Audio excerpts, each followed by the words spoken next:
બનાસકાંઠા જિલ્લાના ડેમની આજરોજ તારીખ 10 સપ્ટેમ્બર 2025ના સમય બપોરના 1 વાગ્યા સુધીની વિગતવાર માહિતી। દાંતીવાડા ડેમની સપાટી 598.23 ફૂટ પર પહોંચી। દાંતીવાડા ડેમમાં 5209 ક્યુસેક પાણીની આવક ચાલુ।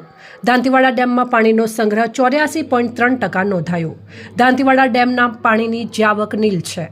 દાંતીવાડા ડેમની ભયજનક સપાટી 604 ફૂટ છે। સીપુ ડેમની સપાટી 580.56 ફૂટ પર પહોંચી છે। સીપુ ડેમમાં પાણીની આવક નીલ છે। સીપુ ડેમમાં પાણીનો સંગ્રહ 12.10% નોંધાયો છે। સીપુ ડેમની ભયજનક સપાટી 611 ફૂટ છે। મુક્તેશ્વર ડેમની સપાટી 559.28 ફૂટ પર પહોંચી। મુક્તેશ્વર ડેમમાં 779 ક્યુસેક પાણીની આવક ચાલુ। મુક્તેશ્વર ડેમના પાણીની જાવક 729 ક્યુસેક નોંધાઈ। મુક્તેશ્વર ડેમમાં પાણીનો સંગ્રહ 94.86% નોંધાયો। મુક્તેશ્વર ડેમની ભયજનક સપાટી 661.58 ફૂટ છે।